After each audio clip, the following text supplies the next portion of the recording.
இல்ல வரகு. வட்ட வட்ட பாறையிலே வரகரிசி தீட்டையிலே சொந்தமுள்ள அத்தை மகளே டக்கு முக்கிடுக்குத்தாலும் நீங்க சோறு கேட்டு நிக்கலாமா டக்கு முக்கிடுக்குத்தாலும். அவன் பாடுறான், சொரண கெட்ட மாமன் பொண்ணே சொரண கெட்ட மாமன் பொண்ணே சோரனுக்கு வேணாண்டி சொந்தமுள்ள அத்தை மகளே டக்கு முக்கிடுக்குத்தாலும். சோப்பு மச்சான் உனக்கு எனக்கு நேசம் என் வயிற்றில் 6 மாசம் அப்பத்தான் அறிஞ்சா இது அதை விட மோசம். வெள்ளி புடியருவா வெடல புள்ள கையருவா சொல்லி அடிச்சருவா சொல்லட்டுதடி நக்கதிர ஏதன். நிறைய பேர் பாதிக்கப்பட்டிருக்கீங்கல்ல.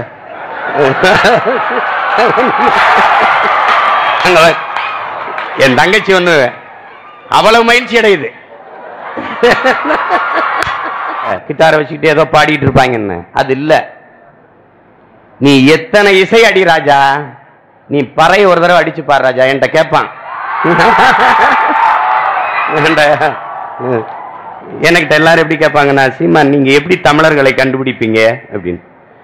நிறைய கூட்டமா இருக்கிற இடத்துல பறை எடுத்து அடி. எவன் தன்னை அறியாம தனியா ஆடுறானோ அவனெல்லாம் ஏன் ஆளு. ஏன்னா என் மரபணுக்குள்ள அது ஊறி இருக்குது. என் பரம்பரை இசை பறை இசை. அது சாதி பறை அல்ல என் அன்பு பிள்ளைகளே, அது ஆதி பறை.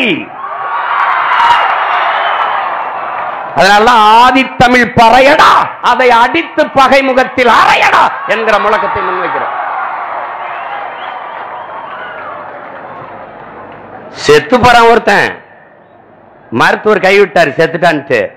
கடைசியா ஒரு மருத்துவம் எங்க பரம்பரை எங்க பாட்ட முப்பாட்டம் கடைசி மருத்துவம் செத்து போயிட்டான். டாக்டர் கைவிட்டு போயிட்டாரு, பல்சலாம் இல்லையா போயிட்டான் அப்படின்னு.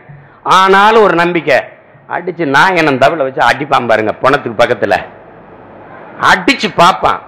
நாதஸ்வரத்தை ஊச்சி அடிச்சு பார்ப்பான். எப்படி கடைசியாக அந்த உடம்பில் ஒரு துளி உயிர் இருந்தால் கூட முறுக்கேறி எந்திரிச்சுவா அப்படின்னு. அந்த இசை, அந்த இசைக்கு அவ்வளவு வலிமை வல்லமை உண்டு. அதுதான் கடைசி மருத்துவம். அதுல எந்திரிக்கலைன்னா புதைச்சிடறா முடிஞ்சுடா, கடைசி மருத்துவம். இதனால நம் முன்னோர்கள் விளையாட்டா எதையும் செய்யல, எல்லாத்தையும் பகுத்து வகுத்து வச்சிருக்காங்க. நீங்க நுட்பமா பாருங்க. நானே இதெல்லாம் விமர்சிச்சு, காக்கைக்கு சோறு வைக்கிறதெல்லாம், காக்கைக்கு சோறு வைக்கிறது வேடிக்கை இல்ல. ஆதிகளில் காடுகளில் வாழும்போது குழு குழுவா நின்று கூட்டம் கூட்டமா நம்ம சமைச்சு சாப்பிட்டுருக்கோம். அப்ப காடுகள்ல இருந்து சாப்பிடும் சமைக்கும் போது பூச்சியோ வண்டோ ஏதோ ஒண்ணு உள்ள விழுந்திருக்கலாம். அப்ப அது உணவு நஞ்சா இருக்கலாம். அது நஞ்சா இருக்கா இல்லையான்னு தெரிந்துக்கிற காக்கைக்கு முதல்ல சோற வச்சான். அது சாப்பிட்டு சாகாம பறந்துருச்சுன்னா சாப்பிட்டான். அந்த பழக்கம் இன்று வரை தொடருது. பாம்புக்கு பால் ஊத்துறான், அவனுக்கு தெரியும் பாம்பு பால் ஊட்டி இனம் இல்லைன்னு. பாலை குடிக்காது. பாம்புக்கு பால் ஊட்டி இனம் இல்ல, பாம்பு மார்பு இல்ல, அது பால் ஊட்டி இனம் இல்ல, உலகத்துக்கே தெரியும். ஆனாலும் ஊத்துனான் புத்துல போய். பாம்பு பால் குடிச்சுன்னா ஒவ்வாமையில செத்து போகும். ஆனா ஏன் ஊத்துனா? பாம்பு கணக்கில்லாத இனப்பெருக்கத்தை செய்யும். அப்புறம் நாடெங்கிலும் வெறும் தெருவெங்கு வெறும் பாம்பாத்தான் இலையும். அப்ப என்ன செய்யறான்? அங்க உள்ளே இருக்கிற பாம்பு தன் இனப்பெருக்கத்திற்காக அது ஒரு என்ன சொல்லுது, ஒரு சமிக்கை செய்து ஒரு வாசனையை வெளியில பரப்புது. அப்ப எங்கிருந்தாலும் ஆண் பாம்போ பெண் பாம்போ அந்த புத்தை நோக்கி வந்துருது. அதை வரவிடாமல் தடுப்பதற்கு, அது வெளியிடுகிற அந்த வாசனை இதை வெளியில போடாம தடுப்பதற்கு இந்த பாலின் வாசனை பயன்படுது. அதனால மேல புத்துல பாலை ஊத்திடுறான். இந்த பாலை ஊத்துனவனே இந்த பாலின் வாடை இந்த பாம்புக்கு இங்க பாம்பு இருக்குங்கிற தகவலை கடத்தாம நிறுத்திடுது. எல்லாமே அறிவியல். ஒரு புலி செத்து போயிடுச்சுன்னா 25,000 பேருக்கான குடிநீர் தடுக்கப்படுதுங்கிறான், கிடைத்தது நிறுத்தப்படுதுங்கிறான். புலிக்கு இந்த 25,000 பேருக்கான குடிநீருக்கு என்ன சம்பந்தம்? என்ன சம்பந்தம் இருக்கு? மலை முகடுகளில் அடர்ந்து உயர்ந்து இருக்கிற காடுகள் தான் மேகத்தை அறுவடை செய்து நீராவியாகி போற மேகம் எங்க குளிர்ச்சியா இருக்குதோ அங்கே மழை கொட்டும். எங்க குளிர்ச்சி இருக்குது? மலை முகடுகளில் உயர்ந்த அடர்ந்து இருக்கிற காடுகள் தான் குழு குழு என்று இருக்குது. எனவே மேகத்தை அறுவடை செய்கிற ஆற்றலை அந்த மரங்கள் தான் பெற்றிருக்குது. அந்த மரங்கள் பூமிக்கு மேகத்தை மழையை கொண்டு வருது. உடனே உருண்டு கீழே வரவிடாம தடுப்பது சோலை காடுகள், புற்கள் அப்படி நிறுத்திக்கிறது. தன் உணவு தேவைக்கு தேக்கி வச்சுக்கிறது தடுப்பணை போல. அது வெளியிடுகிற தண்ணீரை கிராஸ்லேண்ட் இருக்கு, இந்த புல்வெளி, அந்த புல்வெளியில் இருக்கிற புற்கள் தேக்கி வச்சுக்கிறது தன் உணவு தேவைக்கு. அந்த புற்களை மான்கள் தன் உணவுக்காக தின்றுது. மான்கள் தன் உணவுக்காக புற்களை தின்றால் அந்த இடத்துல நீர்த்தேக்கம் குறையுது. மான்கள் புல்லை திங்க விடாமல் மானை புலி வேட்டையாடி தின்றால் அங்க நீர் நின்றுது. அப்ப ஒரு புலி 25,000 பேருக்கான தண்ணீரை பாதுகாக்குது என்பதை நாம் புரிஞ்சுக்கணும். இந்த உயிரியல் உண்மையை நாம் கற்கணும். இதுதான் கல்வி. விவேகானந்தர் சொல்றார், கல்வி என்பது ஒவ்வொரு மனிதனுக்குள்ளும் இருக்கிற தனித்த ஆற்றலை கண்டுணர்ந்து வெளிக்கொணர்வதுதான் கல்விங்கிறது. அப்படிப்பட்ட கல்வி நமக்கு இருக்கா? அதை நம்ம கேள்வி எழுப்பி பார்க்கணும். உலகத்தில் புனிதமானது இரண்டே இரண்டு தான் என் அன்பிற்குரிய தம்பி தங்கைகளே. ஒன்று தாயின் கருவறை, இன்னொன்று வகுப்பறை. இது இரண்டு தான் உலகத்திலே புனிதமானது. ஒரு நாட்டின் எதிர்காலத்தை அந்த நாட்டின் வகுப்பறைகள் தான் தீர்மானிக்கின்றன. தாய் குழந்தைக்கு உலகத்தை காட்டுகிறார். இதான் உலகம். ஆசிரியர் பெருமக்கள் இந்த குழந்தையை உலகத்துக்கு காட்டுகிறார். இவன் அறிஞன், இவன் சிறந்த விளையாட்டு வீரன், இவன் பாடகன், இவன் ஓவியன் என்று ஆசிரியர் பெருமக்கள் தான் குழந்தையை, இந்த பிள்ளையை உலகத்துக்கு காட்டுகிறார்கள். எனவேதான் இது இரண்டும் புனிதமாக போற்றப்படுகிறது. இதை நன்கு நாம் விளங்கிக் கொள்ள வேண்டும். எழுத்தறிவித்தவன் இறைவன் என்கிறாள் அறிவு மூதாட்டி அவ்வை பெருமகள். குலனருள் தெய்வம் யார் சொல்றா? பவனந்தி முனிவர் குலனருள் தெய்வம் என்கிற ஆசிரியர் பெருமக்கள். இதே ஆசிரியர் பெருமக்களுக்கு பேச வேண்டியது இருக்கு. நீங்க சரியா இருந்தா நாடு சரியாயிருங்கிறதுக்காக சொல்ல வேண்டியது இருக்கு. நீங்கள் தான் ஓட்டுக்கு காசு வாங்காத ஒரு தலைமுறையை உருவாக்கணும். நீங்கள் தான் ஊழல் லஞ்சமற்ற, ஊழல் லஞ்சத்திற்கு எதிரான பெரும் நெருப்பான இளைய தலைமுறை புரட்சியாளர்களை தயார் செய்து அனுப்பணும். இது உங்கள் கடமையும் உங்கள் பொறுப்பும். அதனாலதான் இது நான் குறிப்பிட்டு பேச விரும்புகிறேன். அதாவது நீங்க பாருங்க, மாவீரன் அலெக்சாண்டர் சொல்லுகிறான், என் அன்பு தம்பி தங்கைகளே, நான் வாழ்வதற்கு என் பெற்றோருக்கு கடமைப்பட்டிருக்கிறேன், நன்றி கடன் பட்டிருக்கிறேன். நான் நன்றாக வாழ்வதற்கு என் ஆசிரியருக்கு கடமைப்பட்டிருக்கிறேன். நான் வாழ்வதற்கு என் பெற்றோருக்கு கடமைப்பட்டிருக்கிறேன், நான் நன்றாக வாழ்வதற்கு என் ஆசிரியர் பெருமக்களுக்கு கடமைப்பட்டிருக்கேன். அவனுடைய ஆசிரியர் யார்? அரிஸ்டாட்டில். அரிஸ்டாட்டிலால் அலெக்சாண்டருக்கும் பெருமை, அலெக்சாண்டரால் அரிஸ்டாட்டிலுக்கும் பெருமை வந்தது. ஆசிரியருடைய பணி என்ன? இன்று ஏடு தூக்கி படிக்கும் மாணவ பிள்ளைகளை நாளை நாடு காக்கும் தலைவர்களாக மாற்றுகிற அரிய பணியை செய்யக்கூடிய ஆற்றல், வாய்ப்பு ஆசிரியர் பெருந்தகைகளுக்கு தான் இருக்கிறது. அதுல மன்னன் பிலிப்பு மக்களுக்கு பொற்காசுகளை அள்ளி வழங்கி கொண்டிருக்கிறான். ஏன்னு கேட்கிறாங்க, ஏன் இவ்வளவு காசு அள்ளி அள்ளி கொடுக்கிற, தங்க காசு அப்படின்னு. என் ஆசிரியர், எனக்கு கற்பித்த ஆசிரியர் அரிஸ்டாட்டில் உயிரோடு இருக்கும் போதே என் மகன் பிறந்து விட்டான், அலெக்சாண்டர் பிறந்து விட்டான். என் மகனை உலகம் போற்றுகிற பேரறிஞனாக என் ஆசிரியர் அரிஸ்டாட்டில் உருவாக்குவார். அந்த மகிழ்ச்சியில் தான் இந்த தங்க காசுகளை அள்ளி அள்ளி என் மக்களுக்கு கொடுத்து கொண்டிருக்கிறேன். அந்த நம்பிக்கையை அரிஸ்டாட்டில் பொய்யாக்கல. ஆக சிறந்த பெரிய வீரனை, ஒரு தத்துவ ஞானியை படைகிறது. உங்களுக்கு தெரியும், அலெக்சாண்டர் உலக பெரிய வல்லாதிக்கத்தை நிறுவிய மா மன்னன். ஆனால் பெரும் வீரன் மட்டுமல்ல, அவன் உலகத்திற்கு பெருந்தத்துவத்தை கற்பித்துக் கொடுத்துட்டு போன மகான். என் அன்பிற்குரிய தம்பி தங்கைகளே, அலெக்சாண்டர் அவனே நம்பிக்கைக்கான நேர் வடிவமாக இருக்கான். போரில் பல வெற்றிகளை பெற்றான். எல்லா செல்வங்களையும் தன் நண்பர்களுக்கு பிரித்து கொடுத்துறான்.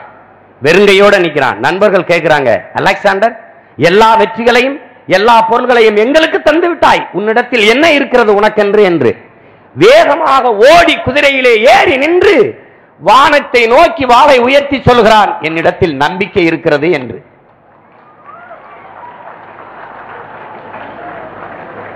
அதான் அவன் இந்த உலகத்திற்கு தந்துவிட்டு போன மிகப்பெரிய கொடை. ஒரு மனிதனுக்கு நீங்கள் செய்ய வேண்டிய ஏதாவது ஒன்று இருந்தால் அது நம்பிக்கையை கொடுப்பதுதான். ஒரு மனிதனின் முதுகுக்கு பின்னால் நீங்கள் செய்ய வேண்டியது ஒன்றே ஒன்றுதான், தட்டி கொடுப்பது ஒன்றுதான். அதே அலெக்சாண்டர், நான் இறுதியில் நோய்வாய்ப்பட்டு இறந்து போனால் என்னை தலை சிறந்த மருத்துவர்கள் தான் என் உயிரற்ற உடலை சுமந்து செல்ல வேண்டும் என்கிறார். அதற்கு காரணம் என்ன? ஏன் தலை சிறந்த மருத்துவர்கள் என் உடலை சுமந்து செல்ல வேண்டும்? தலை சிறந்த மருத்துவர்களால் கூட என் இறப்பை தடுக்க முடியவில்லை என்பது இந்த உலகத்திற்கு படிப்பினையாக இருக்க வேண்டும். என் சவப்பெட்டிக்குள் ஒரு ஓட்டையை போட்டு, இருபக்கம் ஓட்டை போட்டு என் 2 கைகளையும் வெளியில் தெரிவது போல வைத்து என்னை தூக்கி செல்ல வேண்டும் என்கிறார். அதற்கு காரணம் என்ன? உலகத்தையே வென்ற மாபெரும் வீரன் அலெக்சாண்டர் தன் இறுதி பயணத்தில் எதையும் எடுத்துச் செல்லவில்லை என்பதை காட்ட வேண்டும் என்பதற்காக. இந்த அலெக்சாண்டரை உருவாக்கிய ஆசிரியன் அரிஸ்டாட்டில் என்பதை நாம் புரிந்து கொள்ளணும். அந்த அரிஸ்டாட்டில் நமக்கு கற்பிக்கிறான், அரசியல் வேண்டாம் என்று நீ விலகி நிற்கலாம், ஆனால் அரசியல் உன்னை விட்டு ஒருபோதும் விலகாது என்று கற்பிக்கிறார். என் அன்பிற்குரியவர்களே, என் அருமை தம்பி தங்கைகளே, அரசியலில் அறிவியலை கொண்டு வந்தவன் சாக்ரட்டிஸ். மன்னராட்சிகளிலிருந்து குடியாட்சியை, மக்களாட்சியை உலகத்திற்கு கொண்டு வந்தவன் சாக்ரட்டிஸின் மாணவன் பிளாட்டோ. இன்றைக்கு இருக்கிற அரசியலமைப்பு முறையை உலகத்திற்கு அமைவதற்கு அடிகோலியவன் அரிஸ்டாட்டில். சாக்ரட்டிஸின் மாணவன் பிளாட்டோ, பிளாட்டோவின் மாணவன் அரிஸ்டாட்டில், அரிஸ்டாட்டின் மாணவன் அலெக்சாண்டர். ஆசிரியர்களின் பெருமைக்கு சான்று.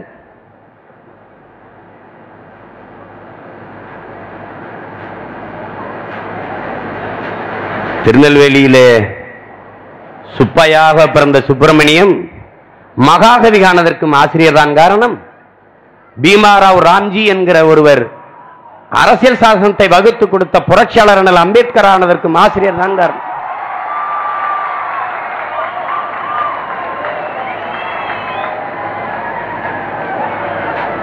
இந்திய பெருநிலத்திலே அறிவு ஆசானாக போற்றப்படுகிற அம்பேத்கர் அவர்கள் 64,000 புத்தகங்களை படித்த ஒரு மேதை. ஐயா இறை என்பவர்கள் பயணம் என்கிற தன் நூலிலே சீன பழமொழி ஒன்றை, பொன்மொழி ஒன்றை பொறித்திருக்கிறார்கள்.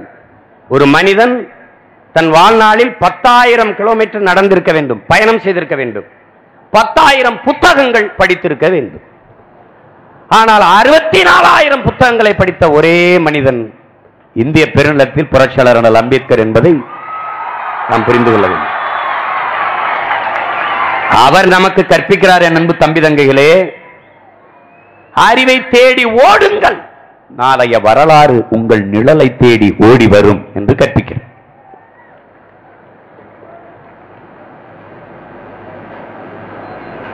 இங்கே கல்வி முறை எப்படி இருக்கிறது என்பதை நீங்க பார்க்கணும். நீங்க படிக்கிற கல்விக்கு நான் வரல, ஆனால் எப்படி இருக்கணும், எப்படிப்பட்ட கல்வியை நாம உருவாக்கணுங்கிறது நம்ம ஒரு புரிதலுக்கு வரணும். கல்வி நிறுவனங்கள் வணிக நிறுவனங்களாக, வியாபார மையங்களாக இருக்கக்கூடாது. லாப நோக்கில் இயங்குகிற ஒன்றாக இருக்கக்கூடாது. அது சேவை செய்கிற ஒரு தொண்டு அமைப்பை போல இயங்க வேண்டும் என்கிறார்கள். தகவல்களை திணிக்கும் மையமாக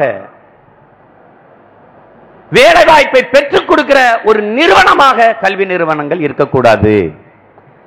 அது வாழ்வியல் நன்னெறியை போதிக்கிற ஒரு பண்பாட்டை கற்பிக்கிற பயிலகமாக கல்வி நிறுவனங்கள் இருக்க வேண்டும். இல்லை என்றால் சமூக உணர்வற்ற,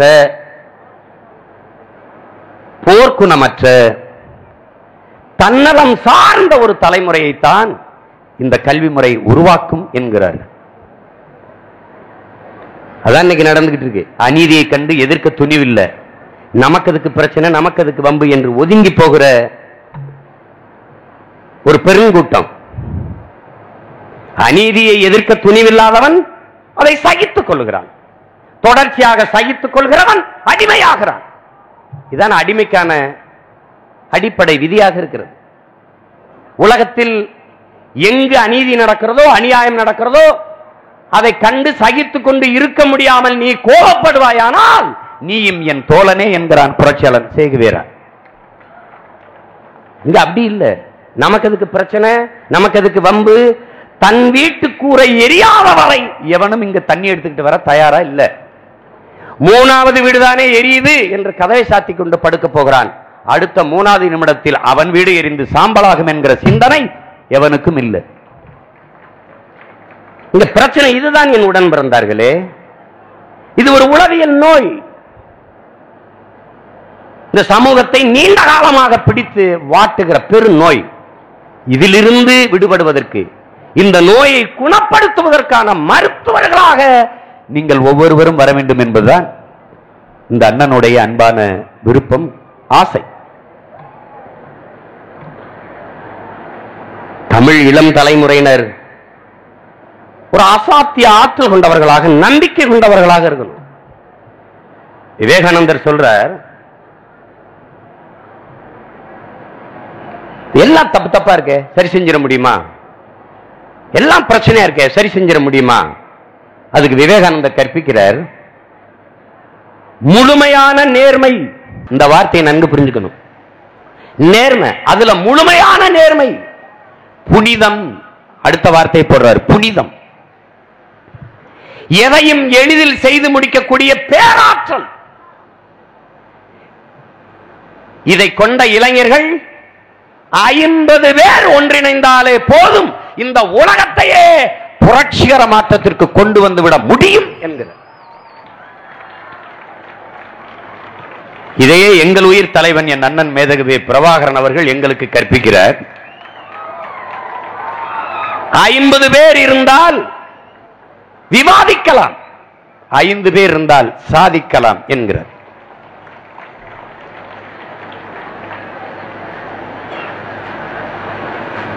இளைய புரட்சியாளர்கள், இன்னிலும் இளைய தம்பி தங்கைகள், இந்த மண்ணை ஒரு புரட்சிகர மாற்றத்திற்கு தயார் செய்ய வேண்டிய கடமையும் பொறுப்பும் பெற்றிருக்கிற நீங்கள் நம்பிக்கை கொண்டிருக்கணும். நம்மால முடியுமா, இதெல்லாம் நடக்குமா, இதெல்லாம் ஆகிறதா என்று எண்ணத்தை கண்ணையை போல சிந்தித்துக் கொண்டிருக்கிறது சரியா வராது.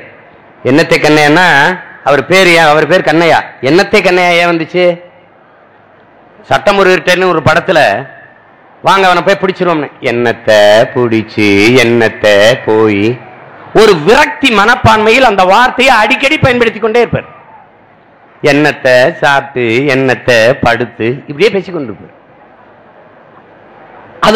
அதுதான் அந்த சோம்பலுக்கான அடையாளம். ஒரு கவிஞன் எழுதுறான்ல, உன் சோம்பலை உதறி தள்ளினால் உன் சாம்பலும் சரித்திரம் படைக்கும்ங்கிறான். படுத்து கிடந்தால் பகலும் கூட இரவுதான், எழுந்து நடந்தால் எல்லா திசையும் கிழக்குதான். எத்தனை உயரம் இமயமலை, அதில் இன்னொரு சிகரம் உனது தலை. எப்படி பாடுறான் பாருங்க, எத்தனை உயரம் இமயமலை, அதில் இன்னொரு சிகரம் உனது தலை. எத்தனை ஞானியர் பிறந்த தலை, நீ இவர்களை விஞ்சிட ஏது தடை என்று பாடுறான் கவிஞர் தாரா பாரதி. வெறுங்கை என்பது மூடத்தனம், விரல்கள் 10 மூலதனம், கருங்கல் பாறையும் உருண்டு வரும், நம் கைகளில் பூமி சுழன்று வரும். இந்த நம்பிக்கை கொண்டு பணம், பதவி, புகழ், போதை, திரை கவர்ச்சி எதுவும் அண்டாத பெரும் நெருப்பாக என் தம்பி தங்கைகள் நீங்கள் வளர்ந்து வரணுங்கிறதான் என்னுடைய விருப்பம்.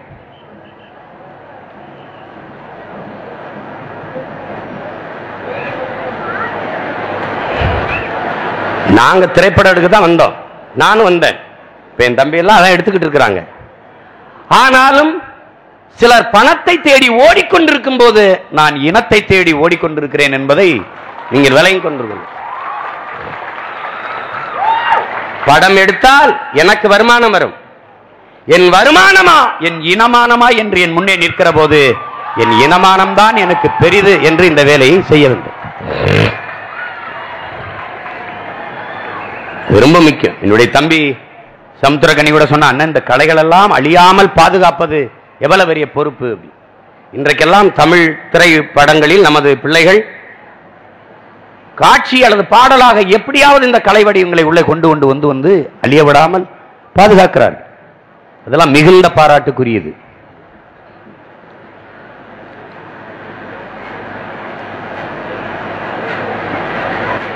நான் செய்யற வேலை, எங்க அப்பா பாரதி ராஜா என்னை கேட்கிறாங்க, எப்படிடா மகனே உனக்கு தூக்க வருது?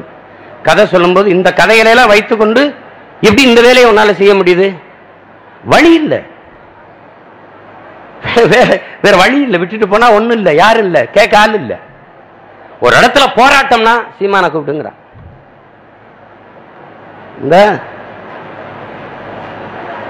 வரலாற்று ஆசிரியர் ஐயா ஜெயராமன் அவர்கள் சிறை கம்பியலுக்குள்ளே என்ன செய்துட்டாரு? அவர் செய்த பிழை என்ன?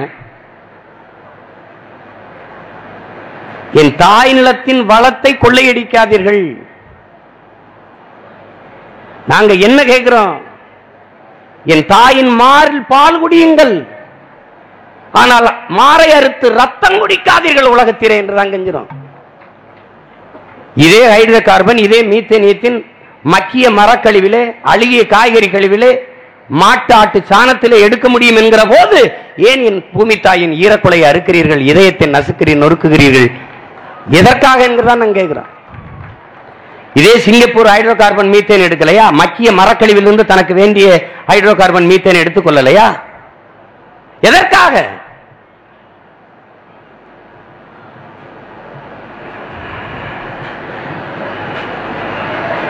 மண்ணையும் மக்களையும் எவனவன் தன் உயிருக்கு மேல நேசிக்கிறானோ அவனெல்லாம் சமூக விரோதி, அவனெல்லாம் நக்சல், அவனெல்லாம் பிரிவினைவாதி, அவனெல்லாம் தீவிரவாதி.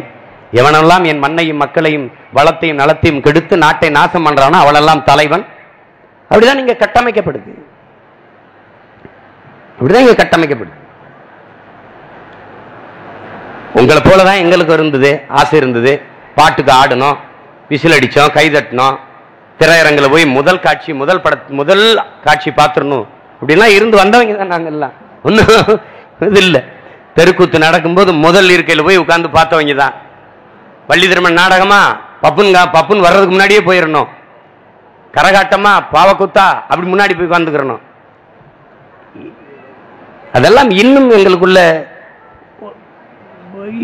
மறையாத ஒரு பசுமையான நினைவுகளாக இருக்குது. அப்போலாம் அப்பாங்கிறது சொல்லணும். அப்பான்றதுக்காக நான் கிராமத்தில் இருக்கும்போது சின்ன வயசுல பக்கத்து கிராமங்களில் போய் இந்த கூத்தெல்லாம் பார்க்க போகும்போது என் அப்பா தடை போடலை. அதையெல்லாம் உள்வாங்கியதுதான் சின்ன வயசுல இந்த நாடகங்கள், அந்த கலைகளை உள்வாங்கியதுதான் எங்களை போன்ற பிள்ளைகளை எல்லாம் ஒரு கலைஞர்களாக பிற்காலத்தில் பரிணமிக்க வைத்தது. அப்ப நான் கேட்ட பாடல்கள் எல்லாம் இன்னும் எனக்கு நினைவில் இருக்குது. வட்ட வட்ட பாறையிலே,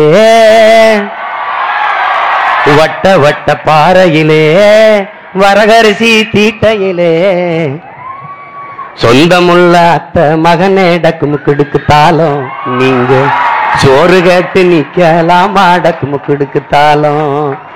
அது என்ன சொல்றாங்க? அத்த மக உரல்ல நெல் குத்தல, வட்ட பாறையில போட்டு நெல்ல குத்திக்கிட்டு இருக்கா. வரகரிசி தீட்டுறா, நெல் இல்ல வரகு. வட்ட வட்ட பாறையிலே, வரகரிசி தீட்டையிலே, சொந்தமுள்ள அத்த மகளே டக்குமுக்குடுக்குத்தாலும் நீங்க சோறு கேட்டு நிக்கலாமா டக்குமுக்குடுக்குத்தாலும். அவன் பாடுறான், சொரண கெட்ட மாமம் பொண்ணே, சொரண கெட்ட மாமம் பொண்ணே, சோரனுக்கு வேணாண்டி, சொந்தமுள்ள அத்தை மகளே டக்கு முக்குடுக்கு தாளம் உன்னோட சொல்லு மட்டும் போது மடி டக்கு முக்குடுக்கு தாளம். இதை தாண்டிய கிராமிய இலக்கியங்கள் எங்க இருக்கு? எங்க இருக்கு? கெண்ட காலலகி கிறங்க வைக்கி மேலழகி காத்து கருப்படிக்கும் காட்டு வழி போகாத ஏன் அத்தை மகளை பாப்பு நீ அடிக்காதடி டூப்பு நான் அடுத்த வார சந்தையில வாங்கி தாரேன் சோப்பு மச்சான் உனக்கு எனக்கு நேசம் என் வயிற்றில் 6 மாசம் அப்பதான் அறிஞ்சா இது அதை விட மோசம் வெள்ளி புடியருவா வெடல புள்ள கையருவா சொல்லி அடிச்சருவா சொல்லட்டுதடி நற்கதிர ஏதந்தானத்தன நானே மச்சாந்தந்தானத்தன நானே பாடி வட்ட நிலவ போல ஏசினுக்காங்கொட்டு கூட வாடாமல்லி பூவலகி ஏசினுக்காங்கொட்டு கூட ஏசினுக்காங்கொட்டு கூட சிரிச்சு முடிக்கையில ஏசினுக்காங்கொட்டு கூட சில்லுன்னு தான் இருக்குதடி ஏசினுக்காங்கொட்டு கூட ஏசினுக்காங்கொட்டு கூட பாடிக்கிட்டே இருந்தா இந்த கிராமத்து மக்களுக்கு இந்த பாமர கலைஞனுக்கு எவன் பாட்டு எழுதி கொடுத்தது? எவன் மெட்டமைச்சு கொடுத்தது? எங்க அப்பத்தாக்கெல்லாம் பருத்தி மாதிரி அரிச்சுக்கிட்டு இருக்கும்போது மிளகா மாதிரி அரிச்சுக்கிட்டு இருக்கும்போது பூசிரிக்க பூசிரிக்க பூ போல நாஞ்சிரிக்க போனாக ஏமாமே இன்னும் வர காணோமே ஏதானே தானே களைப்பு தெரியாம உழைக்கிற களைப்பு தெரியாம பாடிய பாடல்கள் எல்லாம் தான் இன்றைக்கு நவீன வடிவம் பெற்று மக்கள் கலை தான் இன்றைக்கு திரைக்கலையாக மாறி நிற்குது. அதற்கு எண்ணற்ற சான்றுகள், உரையாடல்கள், மக்களின் பேச்சு, மக்களின் அன்றாட மக்களின் மொழிதான் திரையில் உரையாடல்களாக வருது. என்னை எங்க அத்தை பொண்ணு எங்க அத்தை பொண்ணுகள்லாம் அப்பாவோட பிறந்தவங்க 5 பேர் அத்தைய. எல்லா அத்தைக்கும் பெரிய பெரிய மகளும் நாங்க சின்ன பையன். நான் எங்க அத்தாச்சி எல்லாம் என்ன கருவாப்பையில சொல்லிட்டே இருப்பாங்க. அப்ப எங்க அம்மாவுக்கு எங்க அத்தாச்சியெல்லாம் என்னை கருவாப்பைன்னு சொல்றது தாங்க முடியாது. அப்ப என்ன சொல்றாங்க பாருங்க அம்மா, ஏண்டி என் பதம் பெற்ற மகனை குத்தி வடிச்சாலும் ஜம்பா குப்பையில போட்டாலும் மாணிக்க முடி. அதாவது குத்தி வடிச்சாலும் சம்பா சோறான், குப்பையில கொண்டு என்னை போட்டாலும் மாணிக்கமா. அது தாய் பேசுற பாருங்க. குத்தி வடிச்சாலும் சம்பா குப்பையில போட்டாலும் மாணிக்க முடி. கருப்பு கருப்புன்றிய என் மகனை, என் மகன் கருப்பு உங்க தலையில் இருக்குடி, உங்க செவப்ப உள்ளங்கால இருக்குடி.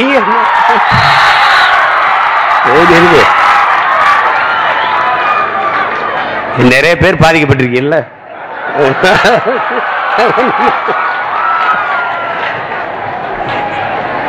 என் மயங்கருப்பு உங்க உடம்புல இருந்தா மச்சான், உங்க செவப்பு அவன் உடம்புல இருந்தா தேமல்.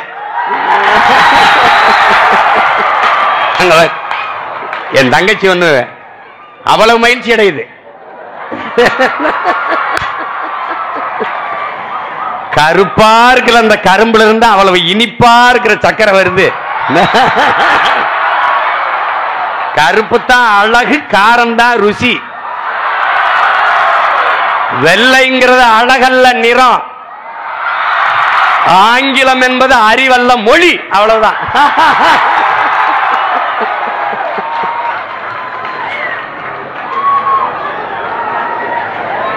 இனிமே கருப்புன்னா ஆமா நாங்க கருப்பு என்ன?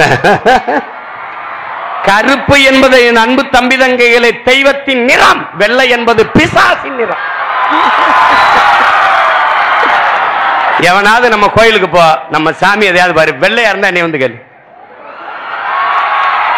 எல்லாம் கண்ணங்கண்ணே இருக்கான். அவனுடைய நேரடி வாரிசுகள் நம்ம. சாமியே கருப்பனை சாமி. அதுல நான் ஒரு முருகனை போட்டேன் வீரத்தமிழர் முன்னணிக்கு. எல்லாம் திட்டினா வெள்ளையா இருந்துட்டு, என் தாத்தன் என் பாட்டை எப்படா வெள்ளையா இருப்பான், என்னடா புடிச்சு வச்ச கொலக்கட்ட மாதிரி ஆக்கிட்டீங்களாடா அவரை.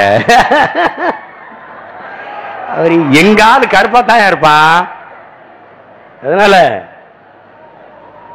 கருப்பா இருக்கனால நாளையில இருந்து நிமிந்து நடக்கிற அப்படி போற.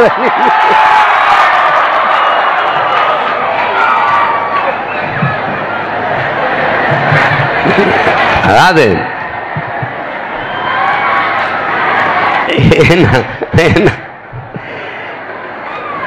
எனது அன்பு தம்பி தங்கைகளுக்கு சொல்லுவேன், நல்லவர்கள் கூட தோற்றதாக வரலாற்றில் செய்தி இருக்குது, நம்பிக்கை கொண்டவர்கள் தோற்றதாக வரலாற்றில் செய்தி இல்லை என்று என் உயிர் தலைவன் மேதகவே பிரபாகரன் கற்பிக்கிறார். மாவீரன் சுபாஷ் சந்திர போஸ், உன்னை ஒருவனாலும் தோற்கடிக்க முடியாது, உன் நம்பிக்கையில் நீ தோற்கிறவரை என்கிறான். அந்த நம்பிக்கையை மட்டும் நீங்கள் இழந்து விடக்கூடாது. நம்பிக்கை இல்லாதவன் காலால் நடப்பதற்கு பதிலாக தலையால் நடப்பவனுக்கு ஒப்பாவன்கிறார். எமர்சன் என்ன சொல்றான்? காலால் நடக்காமல் தலையால் நடப்பவன் தான் நம்பிக்கையற்றவன் சொல்றான். நம்பிக்கை அவ்வளவு முக்கியம். வெற்றிக்கு 4 தான் தேவைப்படுகிறது நண்பிற்குரிய தம்பி தங்கைகளே. உறுதியான முடிவு, விடாமுயற்சி, கடுமையான உழைப்பு, நம்பிக்கை. இந்த 4 தான் வெற்றிக்கான அடித்தளம் என்பதை என் தம்பி தங்கைகள் புரிந்து கொள்ளணும். ஒரு இலக்கை நீங்கள் தீர்மானியுங்கள், அதையே உங்கள் வாழ்க்கையாக்குங்கிறான். என்ன சொல்றா? உங்க ஒரு இலக்கை நீ தீர்மானிச்சுக்க, அதையே உன் வாழ்க்கையாக்கு, அதன் வழியே நீ நடந்து வா. உன்னுடைய மூளை, உன்னுடைய தசை, உன்னுடைய நரம்பு, உன்னுடைய எலும்பு எல்லாவற்றிலும் அதுவாகவே இருக்கட்டும். அதுதான் உன்னை வெற்றிக்கு அழைத்து செல்லும் என்கிறான் வீரத்துறவி விவேகானந்தர். இதை நீங்க கவனத்தில் வச்சுக்கணும்.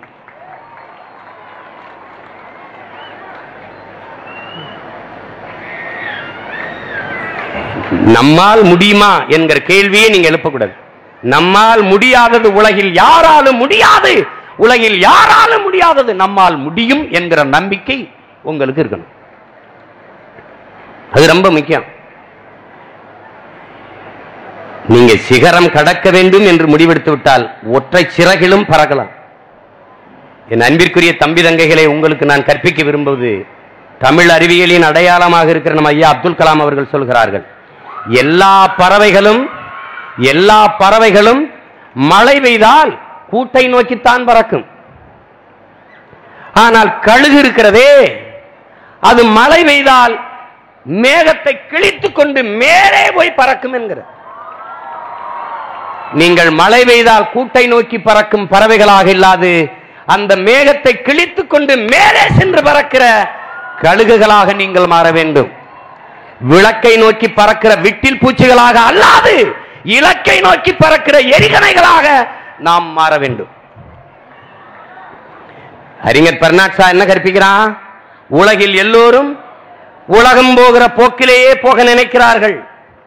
ஆனால் யாராவது ஒருவன் தான் உலகத்தை தன் போக்கிலே திருப்ப நினைக்கிறான்.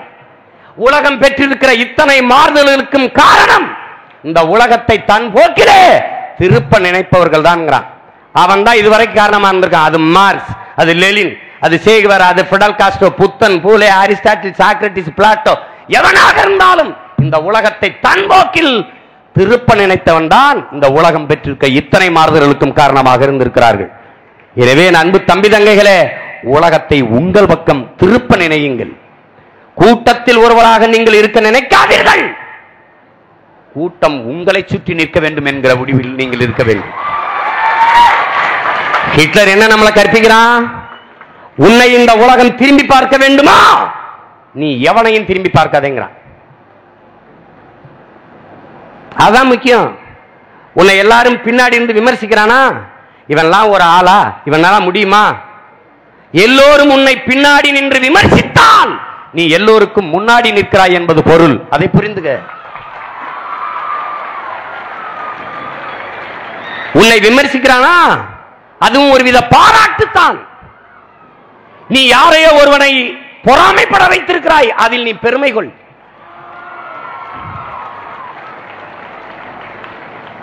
விமர்சனத்தை நீ உரமாக்கு, உன் லட்சியத்தில் அதை மரமாக்கு. அதுலதான் அதான் முக்கியம். புரட்சியாளர் லெனின் நமக்கு கற்பிக்கிறான். தம்பி தங்கைகளே, விமர்சிக்கிறவனுக்கு நிரூபிக்க போராடாதே, உன்னை நம்பி நிற்கிறவனுக்கு உண்மையாக இருக்க போராடுங்கிறான். அதை கற்றுக்கொள்ளுங்கள். ஒரு அறிஞன் சொல்றான், தொடர்ந்து சிந்தினால் வேர்வையும் தேனாகும் என்கிறான். தொடர்ந்து சிந்துங்கள். எப்படி பார்த்தாலும் வெற்றிக்கு ஒரே ஒரு வழிதான் இருக்கு, கடுமையான உழைப்புங்கிறான். அதை கற்றுக்கொள்ளுங்கள். நான் சொல்லும் போது எல்லாரும் கேள்வி பேசினான், ஆடு மாடு வளர்த்தல அரசு பணியாக்கிடுவேன், வேளாண்மையை தேசிய தொழிலாக்கி அரசு பணியாக்கணும்னு கேள்வி பண்ணான். ஆனால் இன்னைக்கு சட்டசபையில் 4000 பேர் MBA படிச்சவன், பொறியியல் படிச்சவன், துப்புரவு பணிக்கு வேலைக்கு அவனு போட்டிருக்கான். துப்புரவு பணிக்கு, தெருக்கூட்டுறதுக்கு. எந்த வேலையும் செய்யலாம், இழிவல்ல. எந்த வேலையும் செய்யாமல் இருப்பதான் இழிவு. இதை அறிவார்ந்த தமிழ் சமூகத்தின் பிள்ளைகள் புரிந்து கொள்ளணும். என் தம்பி தங்கைகளே, நம்மை எப்படியெல்லாம் சிதைத்து அழிக்கிறார்கள் என்பதை நீங்கள் நன்கு உணர்ந்து புரிந்து தெளிந்து கொள்ளணும். முதலில் நம்மை நம் தாய்மொழியிலிருந்து வெளியேற்றினார்கள், வெளியேற்றி விட்டார்கள், வெற்றி கண்டு விட்டார்கள். தமிழர்கள் தங்கள் தாய்மொழியிலிருந்து 3-4 தலைமுறைகளாக வெளியேறிவிட்டார்கள். தமிழர்களுக்கு தாய்மொழி எழுத படிக்க பேச தெரியாது. தமிழோடு ஆங்கிலம் கலந்து கலந்து பேசிய ஒரு புது மொழியை இவர்கள் உருவாக்கி விட்டார்கள். இங்கே வாழ்ந்து கொண்டிருக்கிறவர்கள் தமிழர்கள் அல்ல, இவர்கள் தமிழர்கள் என்கிற புதிய இனம். இவர்கள் தங்கிலீஷ்காரர்கள். இது தமிழ்நாடு அல்ல, இங்கிலாந்து நாட்டின் இன்னொரு மாநிலம். எந்த விளம்பர பலகையிலேயோ எந்த தெருக்களின் பெயரிலேயோ தமிழ் இல்ல. Street, extension, avenue, sector, colony, flats இப்படிதான் இருக்குதே ஒழிய அடுக்ககம், நிலச்சாலை, பிரிவு, விரிவு, தெரு என்று எங்கும் இல்லை.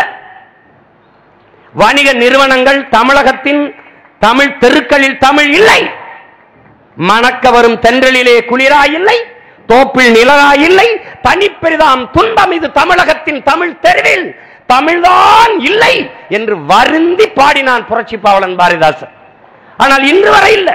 தமிழ் முடிஞ்சிட்டது. தாய்மொழியிலிருந்து தமிழர்கள் வெளியேற்றப்பட்டு விட்டார்கள். என் அன்பு பிள்ளைகளே, எதுவரை உன் மொழி நீள்கிறதோ அதுவரை உன் நிலம், எதுவரை உன் மொழி வாழ்கிறதோ அதுவரை உன் இனம். நிலமற்ற இனமும் நிர்வாண உடலும் உலகில் அவமானகரமானது. இது எங்கள் தலைவன் எங்களுக்கு கற்பித்தது. உன் இடத்தினை உறுதி செய், உன் இனத்தை முன்னிறுத்து, இருக்க இடமற்றவன் அனைத்துலகம் பேச அருகதையற்றவன். இது ஒரு பேரறிஞன் சொன்னது. நீ நிற்க இடமில்ல, உனக்கு உன்னை வெளியேற்றிட்டான், தாய்மொழியிலிருந்து வெளியேற்றிட்டான், உன் வழிபாட்டிலிருந்து வெளியேற்றிட்டான், வழக்காடு மன்றங்களிலிருந்து உன் தாய்மொழி வெளியேறிட்டது, கல்வி நிறுவனங்களிலிருந்து உன் தாய்மொழி வெளியேறிட்டது, கோயில்களிலிருந்து உன் தாய்மொழி வெளியேற்றப்பட்டு விட்டது. எங்கிருக்கிறது தமிழ்? கடைசியாக தமிழனின் நாக்கில் இருந்தும் வெளியேறிவிட்டது. நாக்கில் வாழாத தமிழ் நாட்டில் எப்படி வாழும் என்று தமிழ் இளம் தளிர்கள், தலைமுறை பிள்ளைகள் நீங்கள் சிந்தித்து பார்க்கணும். எல்லா சொற்களுக்கும் பல நூறு வேர் சொற்கள், உயிர் சொற்கள், கலை சொற்களை கொண்ட உலக மொழி தமிழ். மனவை முஸ்தபா என்ற பேரறிஞன், நமது பெரிய தகப்பன், பல லட்சக்கணக்கான உயிர் சொற்கள், கலை சொற்கள், வேர் சொற்களை கண்டு புத்தகங்களாக போட்டு தந்து விட்டு செத்து போயிட்டார். அவர் ஒரு இஸ்லாமியர். தன் பிள்ளைகளுக்கு தூய தமிழ் பெயரை வைத்தார். செம்மல் என்று பேத்திக்கலாம், அப்படி பேர் தூய தமிழ் பெயர். அதனால இஸ்லாமியரா இருக்கிறதுக்கும் தமிழ்ல பேர் வரைக்கும் சம்பந்தப்படுத்திட்டு அலைய வேண்டியதில்லை, வேண்டியதில்லை. என் அன்பிற்குரிய பிள்ளைகளே, எழுதுங்கள், எழுதுங்கள் என் நெற்றியில் நான் அரேபியன் என்று என்று முகமது தர்வீஸ் சொல்றான். எப்படி சொல்றான்? எழுதுங்கள் என் நெற்றியிலே நான் அரேபியன் என்று அப்படி முகமது தர்வீஸ் முழங்குறான். இது தேசப்பற்று. அதையே சீமான் சொன்னால் அவன் இனவாதி, பிரிவினைவாதி, நக்சல். Yes, we shall come over. Martin Luther King முழங்குறான், நாங்கள் மீண்டு எழுவோம் அப்படிங்கிறான். அதையே சீமான் சொன்னா இனவாதி, பாசிஸ்ட், சாவனிஸ்ட், நக்சல், சமூக விரோதி. எவ்வளவு பெருமையா இருக்குது பாருங்க. ஒரு கவிஞன் எழுதுறான், இங்க பாருங்க அன்பு தம்பி தங்கையில, ஒரு கவிஞன் எழுதுறான், எங்கள் கண்முன்னே எங்கள் வீடுகளை இடித்து தரைமட்டமாக்கியவர்கள், எங்கள் கண்முன்னே என் தாய் தந்தையரை குண்டு வீசி கொலை செய்தவர்கள், எங்கள் கண்முன்னே என் உடன் பிறந்த அக்கா தங்கைகளை வன்புணர்வு செய்து கொலை செய்தவர்கள், எங்கள் பிஞ்சு குழந்தைகளை நச்சு குண்டுகளுக்கு இரையாக்கி பலியிட்டவர்கள். அதை தடுக்க போராடிய எங்களை தீவிரவாதி என்கிறார்கள். அவன் இறுதியா முடிக்கிறான், அப்படி பார்த்தால் உலகத்தீரே இந்த தீவிரவாதம் தான் எவ்வளவு புனிதமானதுங்கிறான். என் நிலத்தை, என் வளத்தை, என் மக்களின் நலத்தை கெடுக்கிற இந்த நாசகார திட்டங்களை எதிர்த்து போராடுகிற நாம் நக்சல்கள் என்றால், சமூக விரோதிகள் என்றால் இதைவிட பெருமையானது ஒன்றுமில்லை. ஒண்ணு இல்லை.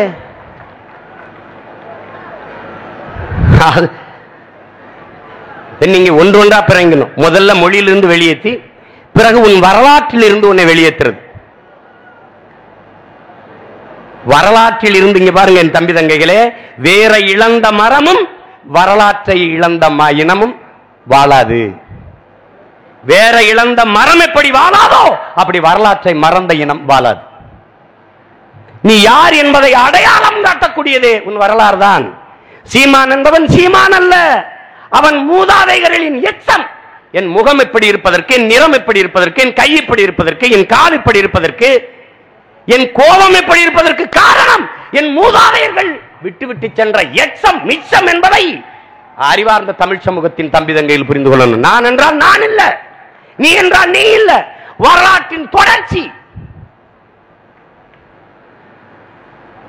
அதை விளங்கணும். ஹிட்லர் சொல்றான், என்னை உருவாக்கியதை என் நாட்டு வரலாறு தான். வீழ்ந்து விட்ட ஒரு தேசிய இனம் வரலாற்றில் இருந்தான் மீளெழுச்சி உண்டாகணும், உயிர் பெற்றாகணும். வெட்டி வீழ்த்தப்பட்ட மரத்தின் வேரில் இருந்து எப்படி மொத்தமாக தளர்க்குமோ துளிர்க்குமோ அப்படி வீழ்ந்து விட்ட ஒரு தேசிய இனம் அப்படி மொத்தமாக தலைப்பதற்கு இருக்கிற வாய்ப்பு வரலாற்றின் வேரில் இருந்துதான் துளிர்க்கணும். அது வரலாற்றிலிருந்து உன்னை வெளியேற்றிட்டான். உனக்கு எந்த பெருமையும் அவன் தர தயாரா இல்ல. நீ வல்லபாய் பட்டேலை படிப்ப, வாவு சிதம்பரனாரை படிப்பியா? நீ ஷான்சி ராணி லக்ஷ்மிபாயை படிப்ப, உன் வீர பெரும்பாட்டி வேலுநாச்சியாரை படிப்பியா? ஏன்னா நீ படிச்சினா உன் இன முன்னோர்களின் வரலாற்றை நீ படிச்சினா நிமிர்ந்துருவ, இன பெருமை கொன்றுவ. இன பெருமை கொன்று விட்டால் இன உணர்வு கொன்றுவ, இன உணர்வு கொன்று விட்டால் ஒன்றாய் நின்றுவ, ஒன்றாய் நின்று விட்டால் எல்லாவற்றையும் வென்றெடுத்துருவ. இதுதான் பிரச்சனை.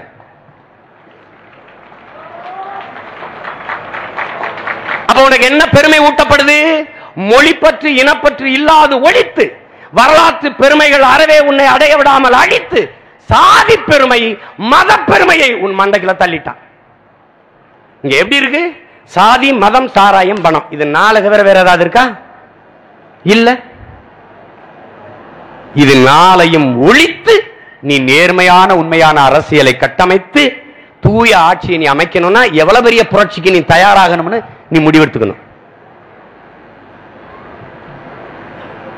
மதிப்புமிக்க நமது உரிமையை சில ரொட்டி தொண்டுகளுக்காக விற்பது என்பது அவமானகரமானது என்று அண்ணல் அம்பேத்கர் சொன்னது வெறும் வார்த்தை தானா? அது அர்த்தமற்ற சொற்களா? சொல்லுங்க. ஜனநாயகத்தில் மக்களுக்கு இருக்கிற கடைசி கருவியே வாக்குதான். ரொம்ப எளிய உதாரணம், நம்ம நோட்டை வாங்கிட்டு ஓட்ட வைக்கிறோம், அந்த ஓட்டை வாங்கிட்டு அவன் நாட்டை வைக்கிறான். That's all. எந்த இடத்துல நம்ம உரிமை வச்சிருக்கிறோம்? புரட்சியாளர் பகத்சிங் சொல்வது போல இது முழுக்க முழுக்க அநீதிகளால், வெளிப்படையான அநீதிகளால் கட்டமைக்கப்பட்ட சமூகம். உனக்கு நல்லா தெரியும் இவன் கொள்ளையடிக்கிறான்னு, உனக்கு நல்லா தெரியும் இங்க தவறு நடக்குதுன்னு, ஆனால் உன்னால் தடுக்க முடியாது. அதற்கு பேர்தான் வெளிப்படையாகவே அநீதிகளால் கட்டமைக்கப்பட்ட சமூகம். இதை முற்றுமுழுதாக மாற்றி படைப்பதற்கு பெயர்தான் புரட்சி என்கிறான் பகத்சிங். அந்த புரட்சிக்கு நீ தயாராகணும். 8 ஆண்டுகளுக்கு மேல நான் வந்து பேசுறேன். எத்தனையோ இளைஞர்கள் படிச்சுட்டு போறீங்க. நான் என்றால் சீமான் என்றால் சீமான் இல்ல, எனக்கு முன்னாடி எண்ணற்ற பெருமக்கள் வீசிய விதை, அதில் ஒரு விதை நானும் எண்ணற்ற விதைகளை வீசித்தான் பார்க்கிறேன். ஓசோ சொன்னது போல என் 2 கைகள் நிறைய விதைகள் விதைத்துக் கொண்டே இருக்கிறேன். முளைக்கிறது முளைக்கட்டுங்கிறான். எனக்கு கற்பித்த ஒரு அறிஞன் என்ன கற்பிக்கிறான், நீ ஏன் ஒவ்வொரு நாளையும் அறுவடைக்கான நாளாக கருதுகிறாய், ஒவ்வொரு நாளையும் விதைப்பதற்காக நாளாக கருதுன்றான். அறுப்பதற்கான கடமையை காலம் உனக்கிட்டு இருந்தால் நீ அறு, இல்லை என்றால் அடுத்த தலைமுறை அதை அறுக்கட்டும், ஆனால் விதைப்பதான் உன் வேலைங்கிறான். நான் விதைச்சுக்கிட்டே இருக்கேன். விதைப்பது என் வேலை, முளைப்பதும் முளைக்காததும் விதையின் வேலை. அது நீங்க தான் முடிவு செய்யணும். எப்படிப்பட்ட சூழலில் நாமும் நமது இனமும் இந்த நாடும் போய்கொண்டிருக்கிறோம், வாழ்ந்து கொண்டிருக்கிறோம் நீங்க சிந்திச்சு பார்க்கணும். வரலாற்றிலிருந்து உன்னை வெளியேற்றி, மொழியிலிருந்து வெளியேற்றி, உன் உழைப்பிலிருந்து உன்னை வெளியேற்றினான். 100 நாள் வேலை திட்டம்னு போட்டான், இலவசம்னு போட்டான், சோம்பி இருப்பதற்கு காசு கொடுத்தான், இலவசம்னு கொடுத்தான். இலவசம் என்ன, சுவிட்சர்லாந்தில் இலவசம் தரேன்னா ஒரு வேலைக்கும் பாதிய வீட்டிலே இருந்த பல லட்சத்தை அவங்க வங்கி கணக்கில் போடுறோம்னா மக்கள் என்ன சொல்லியிருப்பான்னு நீங்க நினைக்கிறீங்க? எங்கள் உழைக்காமல் எங்கள் உழைப்பில் இருந்து எங்களை வெளியேற்றி சோம்பி இருக்க வைத்து காசு கொடுத்து கெடுக்கலாம் நினைக்கிறாயா? வேண்டாம் என்றான். அவன் தான் குடிமகன். இங்க அப்படியா? அந்த தெருவில் மிக்சி கொடுத்துட்டு இந்த தெருவுக்கு கொடுக்கலன்னு தெருவில் இறங்கி போராடுற போராட்டத்தை தான் நான் பார்க்கிறேனே ஒழிய, அந்த தெருவில் 400 ரூபாய் ஓட்டு கொடுத்துட்டு இந்த தெருவில் 200 ரூபாய் தான் கொடுத்திருக்கீங்க ஏன் அப்படின்னு. எப்படிப்பட்ட புரட்சி, எப்படிப்பட்ட போராட்டங்கள், எப்படிப்பட்ட போராட்டம். திரையரங்க வாசலில் பிடித்த நடிகரின் படத்துக்கு அனுமதி சீட்டு கிடைக்கவில்லை என்ற போராட்டம். பிடித்த நடிகருடைய படம் ஒரு காட்சி தாமதாக வந்ததுக்காக தீக்குளிச்சது. எவ்வளவு பெரிய புரட்சி, எவ்வளவு பெரிய புரட்சி. எப்படிப்பட்ட சமூகத்துக்குள் சிக்கிக் கொண்டிருக்கிறீர்கள் நீங்கள் என்பதை நீங்க புரிந்துக்கணும். இதை யார் மாத்துறது? யார் மாத்துறது? சமூக மாற்றம் தானா வருமா? இந்த சமூகத்தை எப்படி நீ மாற்ற நினைக்கிறியோ அந்த மாற்றத்தை உன்னிலிருந்து தொடங்குகிறான் காந்தியடிகள். எனக்குள் எந்த மாற்றத்தையும் ஏற்படுத்த முடியாத நான் சமூக மாற்றத்தை எப்படி ஏற்படுத்த முடியும்? எப்படி ஏற்படுத்த முடியும்?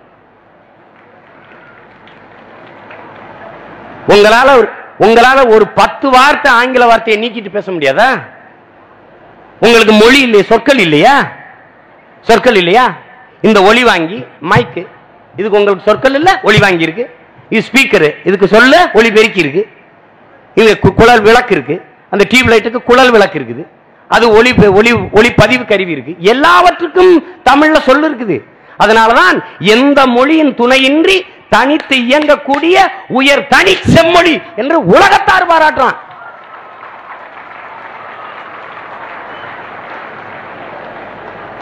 ஜன்னல் வேற மொழி சொல், சாளரம் தமிழ் சொல். பேசுறது இல்ல, பேசுறது இல்ல. அம்மா எவ்வளவு உயிர் மெய், உயிர்மெய், உயிரெழுத்து மெய் எழுத்து உயிர்மெய் எழுத்து இப்படி உருவாக்கி இருக்காங்க நம்ம முன்னோர்கள்.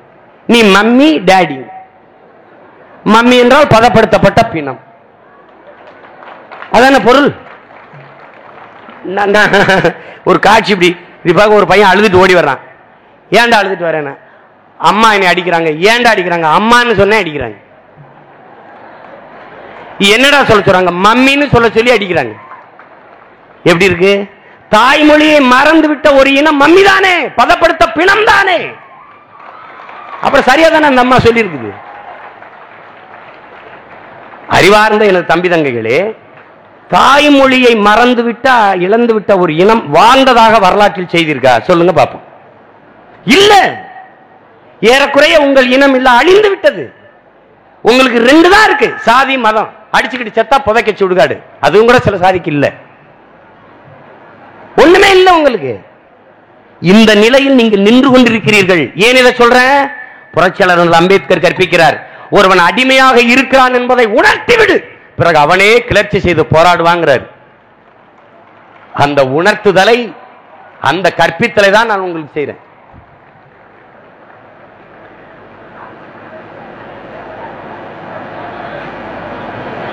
கடைசி இங்க என்ன இருக்குதுப்பா? எல்லா கல்வி என்பது மானுட உரிமை, அது வியாபாரம் ஆயிடுச்சு. மருத்துவம் என்பது மகத்தான சேவை, அது வியாபாரம் ஆயிடுச்சு.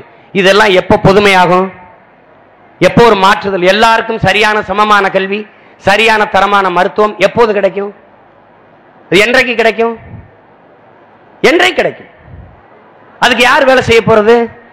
எல்லாம் தனியார் மயம். போக்குவரத்து தனியார் மயம், சாலை தனியார் மயம், தொடர்வண்டி எல்லாமே தனியார் மயம். வானூர்தி தனியார் மயம், சாலை போடுதல் பராமரித்தல் தனியார் மயம், மின் உற்பத்தி விநியோகம் தனியார் மயம், குடிநீர் விநியோகம் தனியார் மயம், கல்வி தனியார் மயம், மருத்துவம் தனியார் மயம், எல்லாமே தனியார் மயம். அரசின் வேலை என்ன? கமிஷன் வாங்கிட்டு கையெழுத்து போடுறதா? அதனாலதான் நாம் என்ன சொல்கிறோம்? இவர்கள் தரகர்கள், புரோக்கர்கள். சொந்த நாட்டு மக்களுக்கும் உள்நாட்டு வெளிநாட்டு பெரும் முதலாளிகளுக்கும் இடையே தரகர்கள். இவர்கள் தலைவர்கள் அல்ல என்று நாம் சொல்றோம். ஏனென்றால் என் அன்பிற்குரிய தம்பி தங்கைகளே, வர்த்தக பொருளாதாரத்தை, சந்தை பொருளாதாரத்தை ஏற்றுக்கொண்டிருக்கிற ஒரு நாட்டின் தலைவன் சொந்த நாட்டு மக்களுக்கும் உள்நாட்டு வெளிநாட்டு பெரும் முதலாளிகளுக்கும் இடையே தரகராக இருந்து வேலை செய்ய முடியும் ஒழிய தலைவனாக இருந்து மக்களுக்கு சேவை செய்ய முடியாது.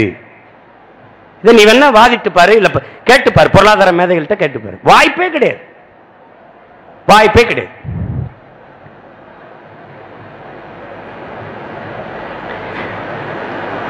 எட்டு வழிச்சாலை, 10 வழிச்சாலை, 8 வழிச்சாலை இருக்கு. வேகமா வேகமா இங்க போற, சுடுகாட்டுக்கு தானே எங்க போற? சேலத்திலிருந்து சென்னைக்கு 8 வழிச்சாலை. வேகமா வேகமா போய் சீரியல் பாப்ப, வேற என்ன பாப்ப? என்ன சாலையில் காரில் போவனை, கார் ஓட்டுபவனை பற்றி கவலைப்படுகிற என் தேசம், காருக்குள் இருக்கிறவனுக்கு நீரும் சோறும் ஊட்டுபவனை பற்றி கவலைப்படவில்லை என்பதை சிந்திச்சு பார்க்கணும். சாகுபடி செய்தவனை சாகும்படி செய்தது யார் என்ற கேள்வியை அறிவார்ந்த எனது தம்பி தங்கைகள் எழுப்பி பார்க்கணும். ராஜா, கார் இல்லை என்று எந்த தேசத்திலும் புரட்சி வெல்ல இந்த ராஜா. ஆனால் நீரும் சோறும் இல்லை என்றால் எந்த தேசத்திலும் புரட்சி வராமல் இருந்ததில்லை. நீ 5G வச்சுக்க, 7G வச்சுக்கோ, 8G செல்போன் வச்சுக்கோ, 9G 10G வச்சுக்க, எத்தனை ஜி வந்தாலும் ராஜா, கஞ்சி விவசாயி தான் நமக்கு ஊத்தணும் என்பதை நீ கவனத்தில் வச்சுக்கணும். வானூர்தியில் நீ பயணிக்கிறாய், வளர்ச்சி தான். வானூர்திக்குள்ளையும் தாகம் எடுக்குது, வயிறு பசிக்குது. அதுக்கு நீரும் ஜோறும் நிலத்தில் இருந்தால் வர வேண்டும் என்பதை என்றைக்கு நீ உணர்கிறாயோ அன்றுதான் நீ உருப்படுவ. அதுதான் முக்கியம். அறிவார்ந்த தம்பி தங்கைகளுக்கு நான் கற்பிக்க கடமைப்பட்டிருக்கேன். பிரான்ஸ் நாட்டின் மண்ணியல் அறிஞன் கிளாடு பூரிங்கோ நம்மை பார்த்து இருகரமும் விரித்து அழைக்கிறான். என் அன்பு பிள்ளைகளே, வாருங்களே அன்பான பிள்ளைகளே, 20 லட்சம் ஆண்டுகளாக நம்மை தூக்கி சுமந்த நம் பூமி தாய் மரணப்படுக்கையில் கிடக்கிறாள், காப்பாற்ற ஓடி வாருங்கள். 18 வயதிலேயே நம் தாயை நாம் பாட்டியாக்கி விட்டோம், காப்பாற்ற வாருங்கள். ஆதியில் காடுகளில் வேட்டையாடி உண்டபோது, கிழங்குகளை கனிகளை நாம் உண்டபோது நமது பூமி தாய் கன்னிகளியாமல் இருந்தால், நதி நதியாக இருந்தது, அருவி அருவியாக இருந்ததா, எல்லாம் அப்படியே இருந்தது. ஆனால் இவர்கள் பணம் வேட்டையாட தொடங்கினார்கள், எல்லாம் நாசமாய் போனது, வாருங்கள் காப்பாற்ற என்கிறான். இதில் இருக்கிற உண்மையை நீங்கள் உணர்வீர்கள் என்று நான் நம்புகிறேன். இறந்து போன ஸ்டீவன் ஹாக்கின்ஸ், அன்பான உலகத்திலே உயிரினங்கள் வாழ்வதற்கு வாய்ப்பற்றதாக இந்த பூமியை மாற்றிவிட்டார்கள், நீங்கள் வேற கிரகங்களை நோக்கி படையெடுங்கள் என்று சொல்லிட்டான். ரொம்ப கவனமா இதை கேட்டுக்கணும். இன்னைக்கு உங்களுக்கு சொல்றதுக்கு ஒரு அண்ணன் இருக்கேன், இன்னொரு 10 ஆண்டுகள் கழிச்சு எவனும் இருக்க மாட்டான். அப்புறம் உங்களை காப்பாற்ற யாரும் வரப்போறது இல்லை. இதை கற்றுக்கொள்வதுதான் சரியான பாடம், சரியான அறிவியல், சரியான அரசியல். இதை தெரிஞ்சுக்கணும். அண்ணல் காந்தியடிகள் சொல்லுகிறார், என் அன்பு பிள்ளைகளே, இந்த பூமி தாய் நம் இயற்கை அன்னை எல்லா உயிர்களுக்குமான தேவையும் தந்து விடுகிறாள், மனிதர்களின் பேராசைக்கு தர முடியாமல் தவிக்கிறாள் என்று சொல்றார். புத்தன் என்ன போதிக்கிறான்? பூவிலே தேனீக்கள் தனக்கான உணவை பூவுக்கு எந்த சேதம் இல்லாமல் தேனை உண்டு விட்டு செல்வது போல இயற்கை தாய்க்கு எந்த இடையூறும் இல்லாது நீங்கள் பயன்படுத்திக் கொள்ள வேண்டும் என்று நமக்கு போதிக்கிறார். ஆனால் இங்க அப்படியா இருக்கிறது? நீற்றினை ஆய்வு, ஹைட்ரோ கார்பன், மீத்தேன், ஈத்தேன், அணு உலை, ஸ்டெர்லைட்டு, கையில் எரிவாயு, ஒண்ணும் கிடையாது. உன் பூமியில் எதுவுமே கிடையாது. அறிவார்ந்த என தம்பி தங்கைகள் சிந்திச்சு பாருங்க. பட்டாசு வெடிப்பதற்கு 2 மணி நேரம் தான் உச்ச நீதிமன்றம் அனுமதி தருகிறது. காரணம், காற்று மாசுபட்டு விடும், சுற்றுச்சூழல் கெட்டுவிடும், காற்று மாசுபட்டுவிடும், சுற்றுச்சூழல் கெட்டுவிடும். சரிதான், 2 மணி நேரம் தான் அனுமதி கொடுக்குது. அற்ப பட்டாசு வெடித்தாலே காற்று மாசுபட்டுவிடும், சுற்றுச்சூழல் பாதிக்கப்பட்டுவிடும் என்றால் அப்ப அணு உலை, அப்ப ஸ்டெர்லைட் இதெல்லாம் பாதுகாப்பானது என்று சொல்கிறோம். பேருந்து கட்டணத்தை ஏற்றிவிட்டு ஸ்கூட்டருக்கு மானியம் கொடுக்கிற ஒரு கூட்டத்தில் நாம் வாழ்ந்து கொண்டிருக்கிறோம் என்பது எவ்வளவு பெரிய கேவலம் என்பது பாருங்க. என் தம்பிதங்கையில் சிந்திங்க. பேருந்தில் யார் பயணிப்பா? சொந்தமா மோட்டர் பைக் வைத்துக் கொள்ள முடியாதவன், தானியில் போக முடியாதவன், மகிழ்ந்து வைத்திருக்க முடியாதவன், இவன் தான் பேருந்தில் பயணிப்பான். அடித்தட்டுக்கும் அடித்தட்டுக்கு கீழே இருக்கிற மக்கள் தான் அதுல பயணிப்பாங்க. அந்த மக்களினுடைய கட்டணத்தை 2 மடங்காக ஏற்றிவிட்டு அவர்கள் ஸ்கூட்டிக்கு மானியம் கொடுப்பதை எப்படி நீங்கள் பார்க்கிறீங்க? எப்படி பார்க்கிறீங்க? போக்குவரத்து துறையில பெரும் இழப்பு என்கிறார்கள். எப்படி இவ்வளவு இழப்பு? நாங்கள் இலவசமாக பள்ளி கல்லூரி மாணவர்களுக்கு கட்டணம் இல்லாத பயணம் செய்ய அனுமதி கொடுத்தோம். ஃப்ரீ பஸ் பாஸ், இலவச பஸ் பாஸ். அவங்க சொல்றது நாங்கள் கேட்டது கல்வியை இலவசமாக கொடுங்கள், பேருந்துக்கு நாங்கள் கட்டணம் செலுத்துகிறோம் என்று. கல்வியை கட்டணம் கொடுத்து படிக்க வைத்துவிட்டு பேருந்து கட்டணத்தை இலவசமாக்கினோம் என்பதை எப்படி நீங்க பார்க்கிறீங்க? எப்படிப்பட்ட ஆட்சி முறை, எப்படிப்பட்ட நிர்வாக கட்டமைப்பு, இதை எப்படி நீங்கள் சரி செய்ய போகிறீர்கள்? ஊழல் லஞ்சம் தேசியமயமாக்கப்பட்ட தேசத்தின் மக்கள் நாம் எப்படி சரி செய்ய போறோம்? எப்படி சரி செய்ய போறோம்? எவ்வளவு ஆபத்தான நிலையில நின்றுகிட்டு இருக்கிறீங்க. ஒரே நாள்ல பணம் செல்லாதுன்றார். 50 நாள் பொறுத்திருங்கள், உங்களை எல்லாரையும் சொர்க்கத்துக்கு அனுப்புறேன்ட்டார். அவர் அனுப்பல, பல பேர் செத்து அவனா போயிட்டான். 50 நாள் பொறுத்திருக்க சொன்னார். பாருங்க, ஒரு ஆண்டுக்கு மேல ஆயிருச்சு, பதிலே இல்லை, பதிலே கிடையாது. நானும் எவ்வளவு கேட்டு பார்த்தேன்.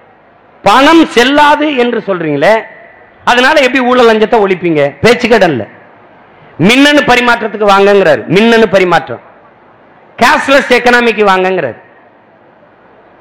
நான் கேட்டேன், கேஷ்லெஸ் எக்கனாமிக்கு வந்துட்டா அப்ப சிம்பிள்ல செலக்ஷனுக்கு வாங்கினேன். அதுக்கு பதில் இல்லை. கேஷ்லெஸ் எக்கனாமிங்கிறது அவர் என்ன? பஞ்சாப் நேஷன் பேங்க்ல 11,000 கோடியை நீரவ் மோடி கொண்டு போயிட்டான். அந்த வங்கியில கேஷ்லெஸ், அதான் கேஷ்லெஸ் எக்கனாமி இவங்க சொல்றது. மின்னணு பரிமாற்றத்திற்கு வாருங்கள் என்று சொல்கிற என் தேசத்தின் பிரதமர் 70 ஆண்டு கால விடுதலை பெற்ற இந்தியாவில் மின்சாரமே போய் சேராமல் பல ஆயிரம் கிராமங்கள் இருக்கிறது. அவர் தான் சொல்றார். 2022 அனைவருக்கும் வீடு, அவர் தான் சொல்றார். அப்ப 2022 அனைவருக்கும் வீடு என்றால் வீடு இல்லாது பல கோடிக்கணக்கான மக்கள், மின்சாரம் போய் சேராது பல்லாயிரக்கணக்கான கிராமங்கள். வீடு இல்லாத வாழ்பவன், மின்சாரமே போய் சேராத கிராமத்தில் வாழ்பவன் எப்படி மின்னணு பரிமாற்றத்திற்கு வருவான் என்றால் பதில் இல்லை. எப்படி வருவான்? எவ்வளவு பெரிய ஏமாற்று! ஒரு போலியான கட்டமைப்பு, வளர்ச்சி என்கிற பெயரில் ஒரு போலியான கட்டமைப்பு, வெறும் கவர்ச்சிகர வார்த்தை வளர்ச்சி என்பது. அறிவார்ந்த தம்பி தங்கைகளே, வளர்ச்சி என்பது எப்படிப்பட்ட வளர்ச்சியா இருக்கணும்? ஒரு தேசம் தன் தேச குடிகளுக்கு மானுட உரிமையான அறிவை வளர்க்கிற கல்வி சரியாக, சமமாக, தரமாக, ஏழை பணக்காரன், உயர்ந்த சாதி தாழ்ந்த சாதி என்று பாகுபாடற்று சரியாக, சமமாக, தரமாக கொடுக்க முயற்சித்தால் அது வளர்ச்சியை நோக்கிய முதல் அடி, முதல் பயணம். அப்படி ஒண்ணுமே செய்யலையே. கல்வியை தனிப்பிற முதலாளிகளுக்கு தாரை வார்த்து கொடுத்து விட்டு வளர்ச்சியை பற்றி பேசுவது எவ்வளவு பெரிய வெட்டி பேச்சு! மருத்துவம், உயிர்காக்கும் மருத்துவம். அம்மையார் ஜெயலலிதாவுக்கு உடம்பு முடியல, அப்பளவுல படுத்தாங்க. ஐயா கருணாநிதிக்கு உடம்பு முடியல, காவிரி மருத்துவமனையில் படுத்தாங்க. ஆனால் நமக்கு உடம்பு முடியல, எங்க போய் படுக்கிறது? நேர சுடுகாட்டில் போய் படுத்துறதா? எங்க போய் படுக்கிறது? ஒரு தேசம் தன் நாட்டின் முதல் குடிமகன், குடியரசுத் தலைவர், இந்த நாட்டின் முதல் குடிமகனுக்கு என்ன மருத்துவம் கிடைக்கிறதோ அந்த மருத்துவம் கடைகோடி மனிதனுக்கும் கிடைப்பதுதான் சரியான ஜனநாயகம். அதை நோக்கி நகர்கிறதா என் தேசம்? அது வளர்ச்சி. ஆனா அப்படி இல்லையே, அப்படி இல்லையே. பாதை ஓடுவது, வானூர்தி நிலையங்களை விரிவாக்கம் செய்வது, தொடர்வண்டி நிலையங்களை கட்டமைப்பது. நீங்க அமெரிக்க பொருளாதார அடியாளின் வாக்குமூலத்தை எழுதிய ஜான் பெர்கின் எழுதுறான் தன் முகவுரையில,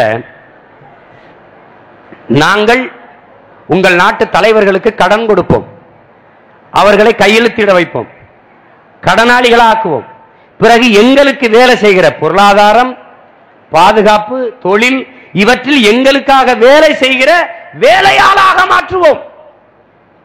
அவர்கள் உங்கள் நாட்டில் அந்தந்த நாட்டில் பாதை போடுவது, மருத்துவமனை அடிக்கல் நாட்டுவது, கல்வி நிறுவனங்களை கட்டுவது செய்வது, வானூர்தி நிலங்களை விரிவாக்கம் செய்வது, இது போன்ற திட்டங்களை நிறைவேற்றி தங்கள் இருப்பை தக்க வைத்துக் கொள்வார்கள் என்று எழுதுறான். அவனே சொல்றான் கீழே, உங்கள் கண் முன்னே உங்கள் நாட்டின் வளங்கள் கொள்ளை போவதை பார்த்து கொண்டிருக்க நீங்கள் சபிக்கப்பட்டிருக்கிறீர்கள் என்று எழுதுறான். ஒரு தடவை படிங்க, அப்புறம் நான் பேசுற அரசியலினுடைய உண்மைத்தன்மை உங்களுக்கு புரியும். எவ்வளவு பேராபத்தை நோக்கி நாம் போய்கொண்டிருக்கிறோம் புரியும். எனவே என் அன்பிற்குரிய தம்பி தங்கிகள், என் அருமை உடன் பிறந்தார்கள், உங்களுக்கு மிகப்பெரிய பொறுப்பும் கடமையும் கையளிக்கப்பட்டிருக்கிறது. அநீதிகளால் கட்டமைக்கப்பட்ட இந்த சமூகத்தை முற்றுமுழுதாக தகர்த்தெறிந்துவிட்டு ஒரு புரட்சிகரமான சாதிய ஏற்றதாழ்வற்ற சமநிலை சமூகம், வர்க்க வேறுபாடுவற்ற ஏழை பணக்காரன் என்ற வர்க்க வேறுபாடுவற்ற சமூகம், வர்க்க விடுதலை பெற்ற சமூகம், பெண்ணி அடிமைத்தனம், பாலியல் வேறுபாடற்ற பெண்ணி அடிமைத்தனமற்ற சமூகம், பொருளாதார அடிமை நிலையற்ற பொருளாதார விடுதலை பெற்ற சமூகம் படைக்க நீங்கள் ஒவ்வொருவரும் அணியமாக வேண்டிய அவசியம் உருவாகி இருக்கிறது. அது ரொம்ப முதன்மையான கடமை, இந்த நிலத்தில் பிறந்த ஒவ்வொருத்தருக்குமான வரலாற்று கடமை. நீங்கள் எல்லோரும் ஒன்று செய்யுங்கள். தேர்தல் நெருங்குகிறது. நமது வாக்கு விற்பனைக்கு இல்லை என்று உங்களோடு உடன்படித்தவர்கள், உங்கள் உடன் பிறந்தவர்கள், உங்கள் உறவுகள் ஒவ்வொருவருக்கும் சொல்லுங்கள், காசை வாங்கிக் கொண்டு வாக்கு செலுத்துகிற இந்த நிலையை ஒழியுங்கள். அதற்கு காரணத்தை சொல்லுங்கள், காரணத்தை சொல்லுங்கள். அன்பு தம்பி தங்கைகளே, நீங்கள் தினந்தோறும் உழைக்கிறீர்கள். காலையில் இருந்து மாலை பொழுது சாய்கிற வரை உழைக்கிறீர்கள், வெம்பாடு விட்டு உழைக்கிறீர்கள். கண்ணு மொழி பிதுங்க, கண்ணச்சதை தொங்க, வேர்வை ரத்தம் வேர்வையாக வந்து உப்பாக உடம்பில் பூக்குகிற வரை நீங்கள் உழைக்கிறீர்கள். ஆனால் பொழுதன்னைக்கும் உழைக்கிற நீங்கள் கையேந்துகிறீர்கள். இதில் ஒரு வேலையும் செய்யாத அவன் உங்களுக்கு காசு கொடுக்கிறான். நீங்கள் சொல்கிறீர்கள் நமது பணம் தானே என்று. உங்கள் பணம் அவனிடத்தில் எப்படி போனது என்ற கேள்வியை நீங்கள் ஒவ்வொருவரும் எழுப்பி பாருங்கள் என்ற கேள்வியை நீங்கள் அவர்களுக்கு சொல்லணும். இதுதான் சுரண்டல், இதுதான் வர்க்க சுரண்டல் என்று கற்பியுங்கள் அவர்களுக்கு.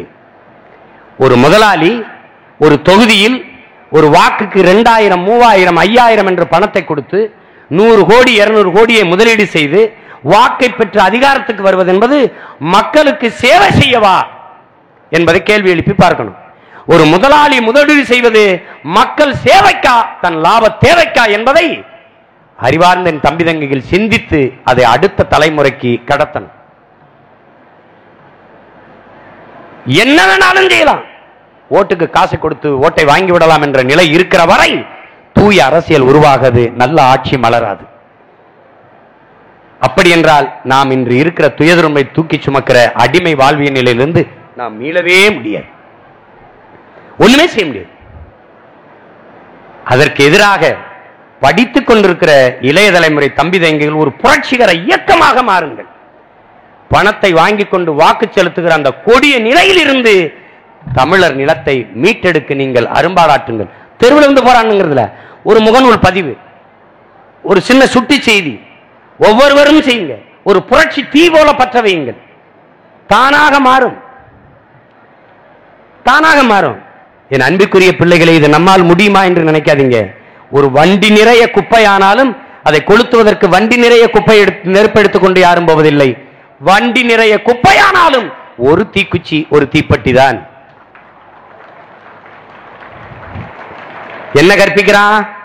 முற்றுப்புள்ளி என்பது முடிவல்ல, எல்லாவற்றுக்கும் முடிவல்ல, அந்த புள்ளியில் இருந்தான் அவ்வளவு பெரிய கோலம் தொடங்குகிறது என்கிறான். அதை புரிந்து கொண்டு நீங்கள் செய்யணும். நம்மால் முடியுமா நம்மால் முடியுமா என்று நீங்கள் நினைக்காதீங்க. என் அன்பிற்குரிய தம்பி தங்கைகளுக்கு நான் ஒன்றை கற்பிக்க விரும்புகிறேன். தென்னை மரம், தோட்டத்தில் போய் தென்னை மரத்தை பாருங்க. தென்னை மரத்தை முதலாக பூமிக்கு வந்ததுல முதலாக ஒரு மட்டையை விட்டுருக்கோம், நுனி மட்டை. எவ்வளவு வரை உயரத்திற்கு போனாலும் ஒவ்வொரு மட்டையும் பிறந்து இருந்ததற்கான தடத்தை அதன் உடம்புல பதிச்சு வச்சிருக்கு. தென்னை மரத்துல மட்டை கூட தான் பிறந்ததற்கும் இறந்ததற்குமான தடத்தை பதிச்சு வச்சுட்டு போகுது. மான தமிழ் மக்கள் நாம் பிறந்ததற்கும் வாழ்ந்ததற்குமான தடத்தை பதிப்பதா வேண்டாமா என்பதை நீங்க தான் புரிஞ்சுக்கணும். பெடல் காஸ்ட்ரோ என்ன கற்பிக்கிறான்? தடம் பார்த்து நடப்பவன் மனிதன், தடம் பதித்து நடப்பவன் மாமனிதன் என்கிறான். நீங்கள் தடம் பார்த்து நடக்கப் போகிற மனிதர்களா, தடம் பதித்து நடக்கப் போகிற மாமனிதர்களா என்பதை என் தம்பி தங்கிகள் நீங்கள் முடிவெடுக்கணும். மார்ட்டின் லூதர் கிங் என்ன நமக்கு கற்பிக்கிறான்? இதெல்லாம் சாத்தியமா என்று பயப்படாத, மொத்த படிக்கட்டையும் பார்த்து வியந்து நிற்காத, இது எப்படி 100 படிக்கட்டை ஏறுவது என்று எண்ணி பார்க்காத, நம்பிக்கையோடு முதல் படியில் முதல் அடியை எடுத்து வை என்று கற்பிக்கிறான். எங்கள் தலைவன் எங்களுக்கு என்ன கற்பிக்கிறான்?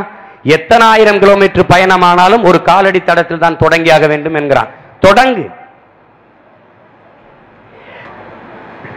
அதுதான் முக்கியம். மாற்றத்திற்கான விதை.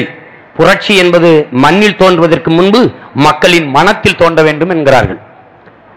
அந்த மனத்தில் புரட்சிகர விதையை விதைத்து என் அன்பு தம்பி தங்கைகள் ஒரு எழுச்சியும் புரட்சியும் மிகுந்த சமூகமாக இது மாறுவதற்கு நீங்கள் ஒவ்வொருவரும் அரும்பாடாற்ற வேண்டும். எங்களைப் போல எல்லாவற்றையும் விட்டுவிட்டு வீதியில் வந்து போராடுங்கள் என்று சொல்லவில்லை. உங்கள் பேச்சு, உங்கள் எழுத்து, உங்கள் கவிதை, உங்களுடைய நடனம், உங்களுடைய பாட்டு அத்தனையும் பலாயிரம் ஆண்டுகளாக அடிமைப்பட்ட ஆழ்தளத்தில் அழுத்தி வைக்கப்பட்டிருக்கிற அன்னை தமிழ் சமூகத்தின் உயர்வுக்கு, மீட்சிக்கு, எழுச்சிக்கு, விடுதலைக்கு உதவட்டும். அதற்கு உங்களுடைய அதை நோக்கி உங்கள் பயணம், உங்கள் பணி இருக்கட்டும் என்பதுதான் என்னுடைய அன்பான வேண்டுகோள். வெறுமனே ஆடுனோம் பாடுனோம் பொழுதுபோக்கு கைதட்டினோம் ஆயிடுச்சுல்ல. ஒன்னே உங்களுக்கு சொல்ல விரும்புறேன், கேளிக்கைகளில் பொழுதுபோக்குகளில் அதிக நாட்டம் கொண்ட ஒரு இனத்தின் மக்களை புரட்சிக்கு தயார் செய்ய முடியாது, தயார் செய்ய முடியாது. என்றைக்கு மதுக்கடைகளில் கூட்டம் குறைந்து பழச்சாறு கடையில் கூட்டம் கொடுக்கிறதோ அந்த சமூகம் ஆரோக்கியமான சமூகமாக மாறுகிறது. என்றைக்கு திரையரங்குகளில் கூட்டம் குறைந்து நூலகத்தில் கூட்டம் பெருகுகிறதோ அன்றைக்கு அந்த சமூகம் அறிவார்ந்த சமூகமாக மாறுகிறது. அல்லது திரை அரங்கு கண் வழியே காது வழியே போதை ஏற்றுகிற மதுக்கடைகளாக இல்லாது மாலை நேர நூலகங்களாக மாற வேண்டும். அப்போதுதான் திரை அரங்குகள் கோயில்களாக மாறும். அது மாலை நேர கல்லூரியாக மாற்ற வேண்டிய தேவை இருக்கிறது. நீங்கள் இப்போ ரஜினிகாந்த் அவர்களுடைய பேட்டை படம் வந்தது, சகோதரர் அஜித் அவர்களுடைய விசுவாசம் படம் வந்தது. அதான் உங்களுக்கும் சேர்த்தான் கத்திக்கிட்டு இருக்கேன். இங்க பாருங்க, பாருங்க, அதிகாலை 1 மணிக்கு திரையரங்க வாசல்ல பல்லாயிரக்கணக்கில் கூட்டிட்டீங்க. அதிகாலை 3 மணிக்கு திரையரங்குல பல்லாயிரக்கணக்கில் கூட்டிட்டீங்க. என்னைக்காவது கதிராமங்கல போராட்டத்துக்கு, நெடுவாசு போராட்டத்துக்கு என்னைக்காவது நீங்க பல்லாயிரக்கணக்கில் கூடியதுண்டா?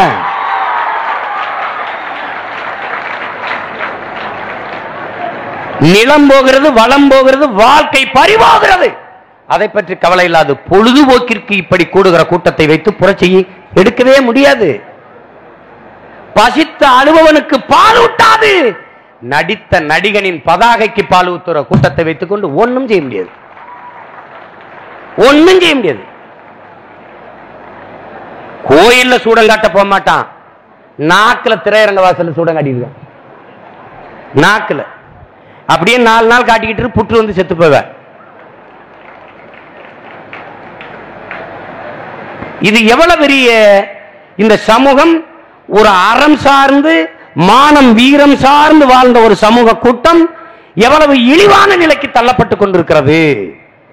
ஒரு நாள் வசூல் என் அன்பிற்குரிய தம்பி தங்கைகளே 32 கோடி ஒரே ஒரு நாள் பொழுதுபோக்கிற்கு என் மக்கள் கொட்டி கொடுத்தது. தஞ்சையில் பாதி நாடு அழிந்து போனது. ஒரு பைசா ஒரு இளைஞன் தரல. எவ்வளவு பெரிய துயரம் இது, எவ்வளவு முரண்பட்ட சமூக கட்டமைப்பா இருக்கு. எப்படி இருக்கு? 1000 ரூபாய் ஒரு குடும்ப அட்டைக்கு அரசு கொடுக்குது. 1 கோடி ரூபாய் கார்ல வந்து இறங்கி நின்று வரிசையில் நின்று வாங்கிட்டு போறான். இந்த கையில இந்த தெருவில் இந்த ஓரத்தில் குடும்ப நியாய விலைக் கடை, ரேஷன் கடை, குடும்ப அட்டை 1000 ரூபாய் துண்டிச்சா, சினிமா மொழியில இமிடியட் கட்டு, டக்குன்னு துண்டிச்சா அந்த பக்கம் டாஸ்மார்க்ல வரிசை. இந்த தெரு ஒரு சாலை, இந்த ஓரத்தில் நியாய விலைக் கடை, ரேஷன் கடை, இந்த ஓரத்தில் மதுக்கடை, டாஸ்மார்க். எப்படி இருக்கு பாருங்க. காந்தியை பல பேருக்கு பிடிக்காமல் போனது என் அன்பிற்குரிய தம்பி தங்கைகளே. காந்தி ஜெயந்திக்கு மதுக்கடையை மூடுகிறார்கள் என்பதற்காகவே காந்தி பல பேருக்கு பிடிக்கல. ஏன்னா காந்தி ஜெயந்திக்கு மதுக்கடையை மூடிடுறான். யாரியா காந்திங்கிறான்? குடிச்சிட்டு வாந்தி எடுக்க விட மாட்டான் அந்த யாரியா காந்தி? எப்படி இருக்கு பாருங்க, சமூகம் எங்க போயிட்டு இருக்கு பாருங்க. நீங்களாவது அறிவார்ந்த தம்பி தங்கைகள், என் அன்பிற்குரிய உடன் பிறந்தார்கள், நீங்களாவது இது போன்ற பணம், பதவி, புகழ், போதை, மது, திரை கவர்ச்சி இதெல்லாம் அண்ட முடியாத ஒரு பெரு நெருப்பாக நீங்கள் உருவாகி வாருங்கள். திரைப்படம் பாருங்க, கைதட்டுங்க, காசு கொடுங்க, கலையை போற்றுங்க, கலைஞனை கொண்டாடுங்க, அது சரி. ஆனால் திரையில் நடிப்பவன் தான் எனக்கு தலைவன் என்று கொண்டாடினீரானால் உங்களை உலகத்தில் எவனாலும் காப்பாற்ற முடியாது, காப்பாற்ற முடியாது. நடிப்பது மட்டுமே நாடாள தகுதி என்று கற்றறிந்த நீங்கள் தேர்வு செய்வீர்களானால் உங்கள் கல்வி பயனற்றது, பயனற்றது. நீங்க படிச்சு முட்டாள் தான். ரசிங்க. கேரளாவில் மம்முட்டி படம் ஓடுது, இப்படித்தான் சூடம் காட்டுறானா, இப்படித்தான் பாலாபிஷேகம் பண்றானா. மோகன்லால் படம் ஓடுது, இப்படித்தான் பதாய்க்கு பால் ஊத்திருக்கானா. அது அறிவார்ந்த சமூகமாக மேம்பட்டு போகுது. இது அப்படியா? இந்த இழிநிலைக்கு எதிரான ஒரு புரட்சியை என் அன்பு தம்பி தங்கைகள் முன்னெடுக்க வேண்டும். நடிகன் வேறு, தலைவன் வேறு. தலைவன் என்பவன் வேறு, தலைவனுக்கான தகுதிகள் வேறு. நடிகனுக்கு ஒரு தகுதியும் வேண்டியதில்லை, நடிக்க தெரிஞ்சா போதும். தலைவன் நிறைய தியாகங்கள் செய்யணும். தன்னை தாழ்த்தி கொள்ளாதவன் தலைமையேற்கிற தகுதியை பெற மாட்டான். நல்ல நுட்பமா விளங்கணும். தலைவன் என்பவன் தலையில் கிரீடம் சுமப்பவன் அல்ல என் தம்பி தங்கைகளே, தழும்புகளை தாங்குகிறவன் தான் தலைவன்.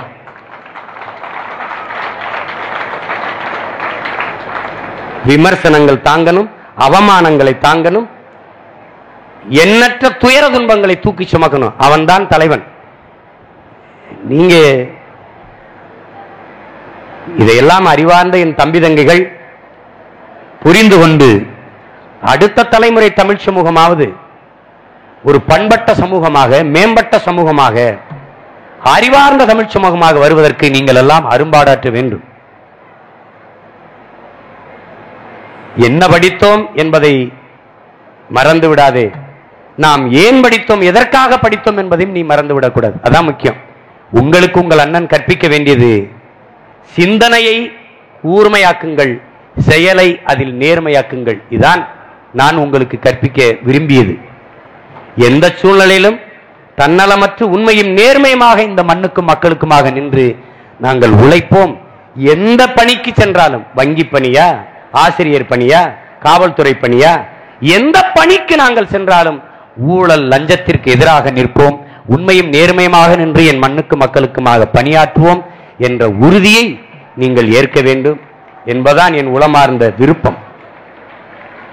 எனவே பன்னெடுங்காலமாக அடிமைப்பட்டு கிடக்கிற இந்த தமிழ் சமூகம் மேம்படுவதற்கு தாய்மொழி இழந்து கலை இலக்கிய பண்பாட்டை அழிய கொடுத்து, பாரம்பரிய வேளாண்மையை அழிய கொடுத்து, நம்மளுடைய விதைகளை பறிகொடுத்து எல்லாவற்றையும் இழந்து நிற்கதியாக நிற்கிற இந்த சமூகம் மீண்டும் எழுவதற்கு உங்களைத்தான் நம்பிக்கொண்டிருக்கிறது என்பதை நீங்கள் புரிந்து கொண்டு நீங்கள் கற்று தேர்ந்து வர வேண்டும். என் அன்பிற்குரிய தம்பி தங்கைகளே, சிதைந்து அழிந்து கொண்டிருக்கிற தமிழ் தேசிய மக்கள் பாதுகாப்பாக வாழ்வதற்கு போராடித்தான் ஆக வேண்டும் என்ற நிலைக்கு தள்ளப்பட்டு விட்டார்கள். தமிழ் இளம் தலைமுறையினர் வரலாற்றின் இந்த பேரழைப்பிலிருந்து, இந்த பெரும் பணியிலிருந்து விலகி நிற்க முடியாது என்று என்னுயிர் அண்ணன், என் அன்பு தலைவன் மேதகதே பிரபாகரன் அவர்கள் கற்பித்த அந்த புரட்சிகர மொழியை உங்களுக்கு சொல்கிறேன். நீங்கள் போராடித்தான் ஆக வேண்டும். மற்ற இனங்களுக்கெல்லாம் வாழ்க்கையில் அவ்வப்போது போராட்டம் வரும். நமக்கு போராட்டமே வாழ்க்கையாக மாறி நிற்கிறது. ஓடாத மானும் போராடாத இனமும் வாழ்க்கையில் வாழ்ந்ததாக வரலாற்றில் செய்தி இல்லை. எனவே என் அன்பிற்குரிய பிள்ளைகளே, நம்மை சிதைத்து அழிக்க நினைக்கிற அநீதியை, நம் நிலத்தின் வளத்தை கொள்ளையடிக்கிற அந்நிய கூட்டிணைவு நிறுவனங்களை நம் தாய் நிலத்திலிருந்து விரட்டி இன்னொரு தலைமுறை வாழ்வதற்கு வாய்ப்பான பூமியாக நம் தாய் நிலத்தை பாதுகாத்து வைப்பதற்கு நீங்கள் அனைவரும் அரும்பாடாற்ற வேண்டும் என்று அன்போடு வேண்டி, இவ்வளவு நேரம் நீங்கள் அமைதியாக இருந்து எண்ணூரை கேட்டமைக்கு உங்கள் அனைவருக்கும் என் புரட்சிகரமான வாழ்த்துக்களை வணக்கத்தையும் தெரிவிக்கிறேன். நன்றி, வணக்கம். நாம் தமிழர்.